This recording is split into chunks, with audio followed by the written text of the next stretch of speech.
Acantho Mawa like who coronale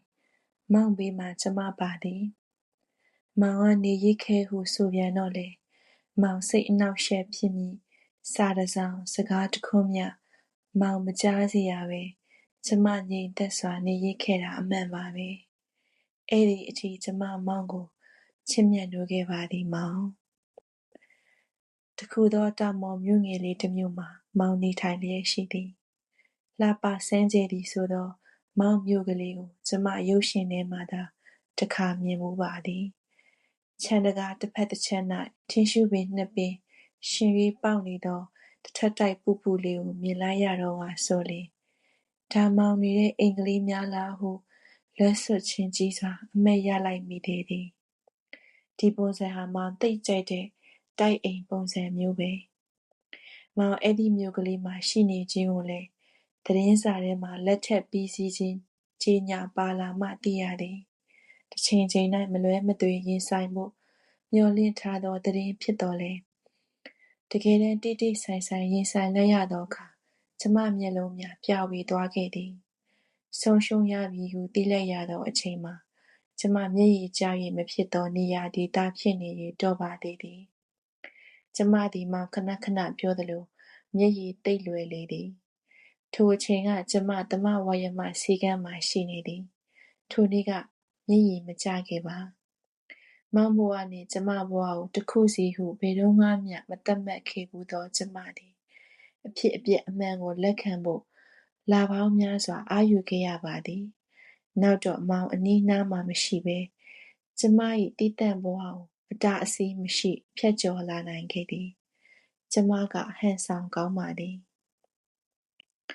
ကျမသည်ပုံမှန်အတိုင်းသမဝါယမဆေးကမ်းနှင့်ကိုယ်ပိုင်ဆေးကမ်းတို့ကိုစိတ်ရုပ်တစ်ခုကဲ့သို့အချိန်မှန်စွာလှုပ်ရှားအသက်ဝင်နေခဲ့သည်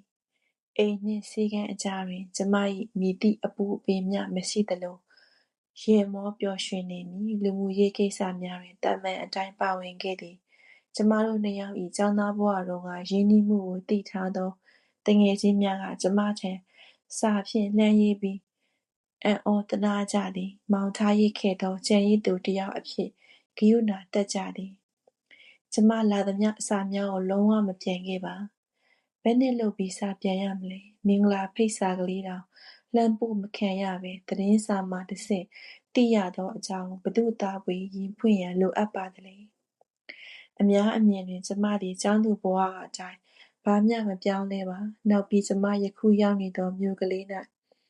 မောင်နှင့်ကျမအကြောင်းကြားဘူးသူရှိမည်မထင်ပါထို့ကြောင့်လည်းလူလောကဝတ္တရားများကိုတမန်အတိုင်းဆောင်ရွက်ကျင့်လည်နေနိုင်ခဲ့၏တန်းစွတ်သတိရစိတ်များစွာပြည့်အံလာသောအခါကျမမန္တလေးကိုသွားမိသည်မောင်နေထိုင်ခဲ့သောနန်းရှိကတစ်ထက်ပြင်အိမ်ကလေးစီသို့ကျမရောက်လာတတ်သည်မောင်ထွက်သွားပြီးသည့်နောက်အိမ်သားကကြက်တရားဆိုသည်မှာကျောင်းသားဘဝတုန်းကများပြားသလောက်ဆရာဝန်ဘဝတွင်နေပါလာသဖြင့်ကျမကပဲတောင်းတောင်းပန်ပန်နှင့်ဆက်ငါးထားခဲ့မိသည်ဘာအတိပယ်နှင့်ကျမပြုလုပ်မိမှန်းမသိတော့လဲကျမအတွက်ဤအိမ်ကလေးရှိနေမှဖြစ်မည်ဤအိမ်ကလေးသို့တစ်နှစ်တွင်တစ်ခါသို့မဟုတ်နှစ်ခါလာရသည်မှာမောင်ထံလာရသလိုပင်ကျမခံစားရသည်အိမ်ထဲဝင်လျင်ဝင်ခြင်းမောက်ကိုငွေအနှံ့သက်များကိုကျမရမည်ဖျားစဉ်တစ်ခုမှလွဲ၍တခြားအိမ်တော်ပရိဘောဂများပြည့်စုံပါဝင်သည့်ဤအိမ်ကလေးသည်ကျမအတွက်တော့နှွေးထွေးသောလွမ်းဆွတ်ခြင်းတစ်ခုဖြစ်သည်ဤအိမ်သို့ရောက်လျင်ကျမသည်မြို့မှာကျန်ရစ်ခဲ့သောလူနာများကို၎င်းဆွေမျိုးများကို၎င်းလူမှုရေးပြဿနာများကို၎င်းသတိမရတော့ပဲကျမ၏နှလုံးအိမ်နှင့်အုံနောက်မှာမောင်တစ်ယောက်သာဝင်ရောက်နေတော့သည်မောင်ကိုကျမမေးဖြောက်ပြီးမရအောင်ချစ်ခဲ့သည်မေးပြဖို့မကြိုးစားခြင်းလောက်အောင်မမောတွေ့တာခဲ့သည်နာကြီးမုန်းတီးမရလောက်အောင်မျက်နှိုးတန်းတခဲ့သည်ကျမချစ်သောမောင်သည်တောင်ပေါ်မြို့ကလေးတစ်ခုတွင်ကျမနှင့်ဆန့်ကျင်စွာငြိမ်းချမ်းသာယာရှိနေလိမ့်မည်ထက်တန်းကျောင်းသားဘဝကလေးကမောင်မျက်နှိုး၍အသက်အတန်လိုက်ယူခဲ့ရသည်ဟုသောသတင်းကြားသောမောင်ဇနီးနှင့်ရေမောပျော်ရွှင်နေပြီလိမ့်မည်အလုံးမှပင်ပန်းစွာပြန်လာတိုင်းချစ်စပွဲအပြုံးလေးနှင့်အရေးတယူစီးကြိုနှစ်သိမ့်မီလှပသောဇနီးကိုမောင်ကြည်နက်မျက်နှိုးမစုံရှိလိမ့်မည် ဆေးခန်းမှာည9 နာရီ10 နာရီအိမ်ပြန်ရောက်သောအခါတိုင်းအေးဆက်နေသောထမင်းနှင့်ဟင်းကိုခြောက်ကပ်စွာကျမစားနေချိန်တွင်မောင်ကတော့မောင်ဇနီးပြင်ဆင်ကျွေးသောပူနွေးသည့်ညစာချစ်သောဇနီးနှင့်ဆိုပြေစွာစားသောက်နေပေလိမ့်မည်အိယာဝင်အချိန်တိုင်းအိယာပေါ်တွင်အလျောင်းမောက်ကခေါင်းအုံးတွင်ပါအပ်၍ငြိမ်သက်ရမ်းတန့်စွာကျမအိပ်ပျော်ဖို့ကြိုးစားနေချိန်တွင်မောင်ကတော့ချစ်ဇနီးကိုရင်ခွင်မှာပွေးဖွဲ့၍ညှစ်ညှစ်ချပ်အိပ်မောကျနေပေလိမ့်မည်နံနက်အိယာထချိန်စားပွဲတီနာရီ၏နှိုးဆက်မြည်သံဖြင့်ထိတ်လန့်တကြားကျမနိုးထချိန်တွင်မောင်ကတော့ညင်သာသောအနံ့တစ်ခုဖြင့်နှစ်သိမ့်စွာနိုးထခဲ့ပေမည်စီစဉ်တကျမဟုတ်သောနံနက်စာကိုကြုံသလိုကျမစားနေရချိန်တိုင်းမောင်မှာတော့အဆင်သင့်ပြင်ဆင်ကျွေးမွေးမည့်ဇနီးကရှိနေသည်ကံဆိုးသောပညာတတ်မိန်းမတစ်ယောက်နှင့်ကံကောင်းသောပညာတတ်ယောက်ျားတစ်ယောက်သည်ဤမျှကွာခြားမှာပင်မဟုတ်လားမိန်းမဆိုတာပညာတတ်ဖို့မလိုဘူးရုပ်ချောဖို့ပဲလိုတယ်မိန်းမပီးတဖို့ပဲလိုတယ်ရဲသလိုမောသလိုမကြာခဏကြွေးကြော်လေးရှိသောမောင်သည်တမန်ဘွဲ့ရတအိုးဖြစ်သည့်လှပသောမိန်းကလေးကိုရွေးချယ်တာမှန်ကန်ပါသည်ဒါဖြင့်ပညာတတ်ပြီးရုပ်မချောတဲ့မိန်းမကိုမောင်ဘာဖြစ်လို့မောင်ဘေးမှာလက်တွဲခေါ်ခဲ့သည်လဲမောင်ကိုပြောချင်သောစကားများစွာထဲမှသေးဖွဲသောစကားလေးတစ်ခွန်းသာဖြစ်ပါသည်ကျမစကားတစ်ခွန်းကြောင့်မောင်ထိခိုက်မည်ဆိုလျှင်ကျမကိုကျမအပြစ်ဒဏ်ခတ်ပစ်လိုက်မည်ကျမကြောင့်မောင်မတွေဝေစေရပါမောင်အဆုံးဖြတ်ချက်သည်ကျမကြောင့်မှားယွင်းမှုမရှိစေရပါမောင်တစ်ခုခုမှားသည်ဆိုလျှင်လည်းဤအမှားသည်မောင်ကိုယ်တိုင်ဖန်တီးပြုလုပ်ခဲ့သောအမှားသာဖြစ်စေရမည်သို့သောမောင်ဘဝမှာနောက်ထပ်အမှားဟူ၍ရှိတော့မှာမဟုတ်ကျမကိုချစ်ခဲ့ခြင်းသာမောင်အတွက်အကြီးဆုံးအမှားဖြစ်သည်အဘယ်ကြောင့်ဆိုသောမောင်နှင့်ကျမသည်အစစအရာပေါင်းဆက်၍မရနိုင်လောက်အောင်သီးခြားဖြစ်တည်နေခဲ့သောကြောင့်ဖြစ်သည်ဤအချက်ကိုလည်းအချိန်လွန်မှနှစ်ဦးစလုံးရိပ်မိခဲ့ရသည်မောင်ကသူ့ချစ်သူကိုမိန်းကလေးပီသစေခြင်းသည်ကျမသည်တနခါလိမ့်ဖို့ကိုပင်အလွန်ပြင်းရည်သူဖြစ်ရာမိန်းကလေးများလိမ့်အပ်သည့်မိတ်ကပ်ပေါင်းတာရင်မွေးနှကန်းဆိုးစေးစသည်တို့ကိုစိတ်ကူးထဲ၌ပင်ထည့်ပေါ်မရပါအဝတ်အစားအစဉ်ပြင်ကိုလည်းကျုံသလိုကောက်ဝတ်သွားတတ်၏စိတ်နှလုံးနှင့်ဦးနှောက်အရေးချင်းကိုသာတန်မိုးထားတတ်သောကျမသည်ခန္ဓာကိုယ်အရေးပြားပေါ်မှအလှအပကိုတန်မိုးမထားခဲ့သည်မှာအမှန်ပင်ဖြစ်သည်ပြင်ပအလှများကြောင့်ယောက်ျားတစ်ယောက်နှင့်လွဲရမည်ဆိုလျှင်စေကားပြန်လွဲလိုက်စက်ပါစေဟုသောအမာနတရားဖြင့်ရဲဝံ့စွာဘဝကိုဖြတ်သန်းခဲ့သောကျမသည်မောင်ကိုချစ်မိသည်မှာလည်းမောင်ခန္ဓာကိုယ်၏အလှအပကြောင့်မဟုတ်ဘဲအမြဲတမ်းဆူရှလေးနက်သောမျက်လုံးနှင့်ထက်မြက်သောဉာဏ်ပညာကြောင့်သာဖြစ်၏ချစ်သူရင်ခွင်မှာနွဲ့မီကြည်နူးသောအခြားမိန်းကလေးများညီကဲ့သို့နေမည်မသိသော်လည်းမောင်ရင်ခွင်မှာဖက်တွယ်ကြည်နူးနေသောကျမကတော့ကျမတို့နှစ်ယောက်မှမွေးဖွားလာမည်သားသို့မဟုတ်သမီးကိုသိပ်ဉာဏ်ထက်မြက်ကြိုးစားမည့်ရင်သွေးအဖြစ်စိတ်ကူးပျော်ရွှင်နေခဲ့သောအချိန်ကများလေသည်မောင်ကမိန်းကလေးပီသစေခြင်းလွန်းသောကျမသည်မီးဖိုချောင်းတွင်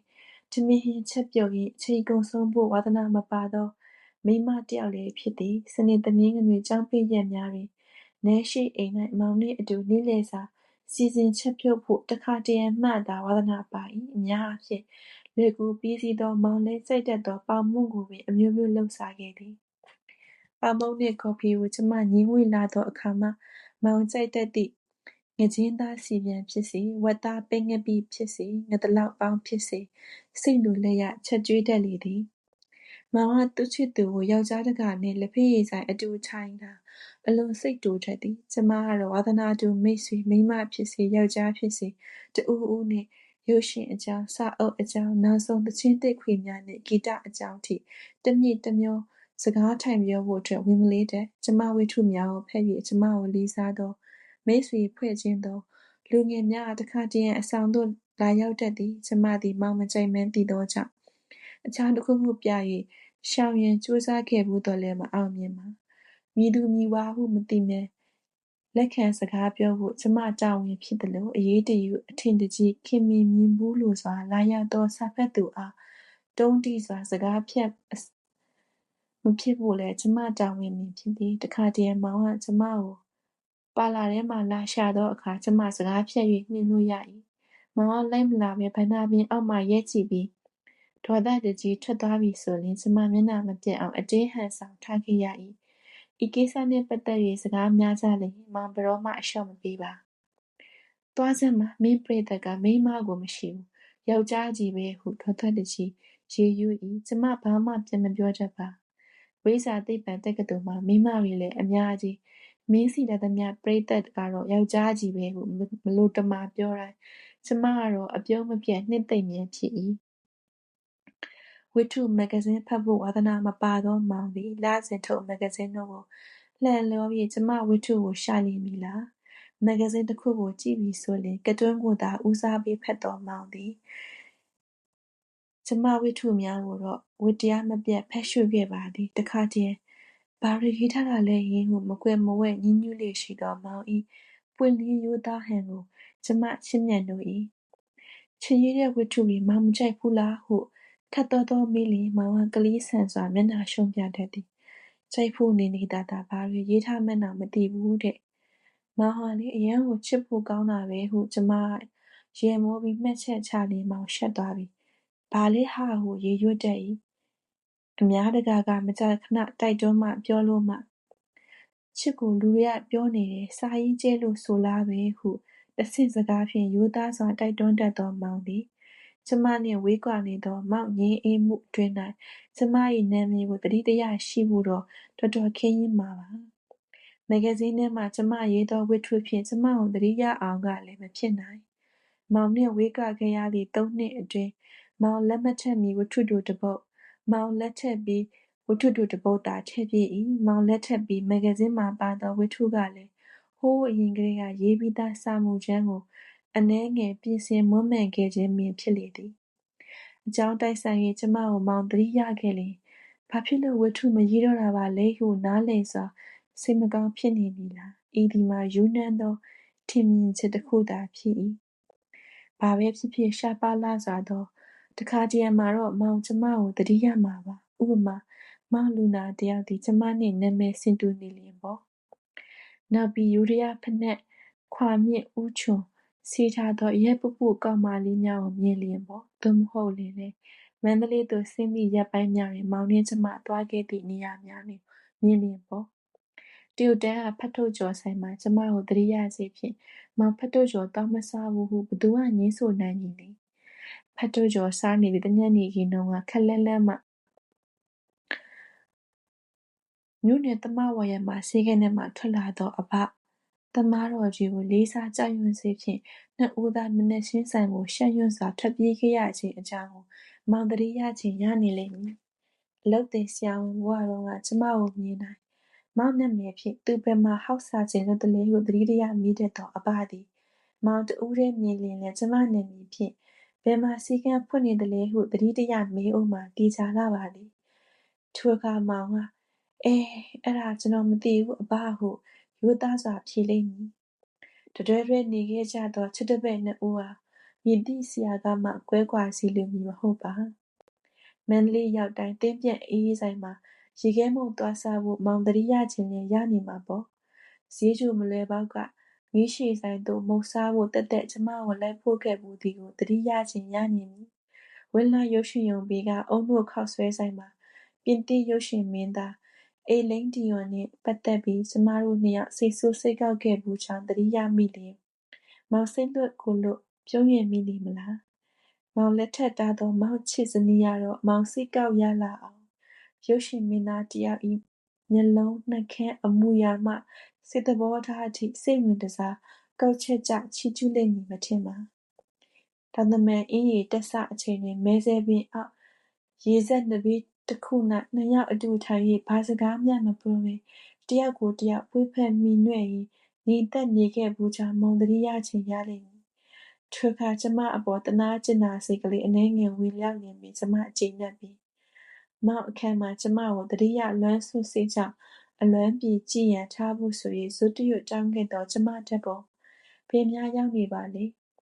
မောင်မန္တလေးမှပြန်ချိန်တုန်းကကျမပြန်တောင်းထားလိုက်ဖို့တတိယတော်လဲမကောင်းထပ်ဘူးထင်သည်အကြောင်းပေါ်နေသည်ကိုမြင်ရသည်ဖြစ်သောကျမအနေဖြင့်အကြောင်းပုံမူကြီးထွားကွဲပြတ်မထွက်အောင်အတက်နိုင်ဆုံးထိမ့်သိမ်းခဲ့မိသည် အိမ်အောင်တဲ့ဘဝရောက်မှရီးစားဟောင်း၏ဓာတ်ပုံကိုတသားသလွှမ်းဆွတ်နေမည်အရေအတွက်နည်းပါးလှသောယောက်ျားအမျိုးအစားထဲတွင်မောင်မပါဝင်မှန်းကျမသိပါသည်။မောင်သည်အနည်းငယ်များစိတ်ကူးမမြင်တတ်ပါ။အမြဲလက်တွေ့ကျဖို့ကြိုးစားနေသူတစ်ယောက်ဖြစ်သည်။ဖြစ်နိုင်သည်မှာကျမဓာတ်ပုံကိုမောင်မီးရှို့ပြီးဖြစ်မှာပါ။ကျောင်းသားဘဝတုန်းကမောင်၏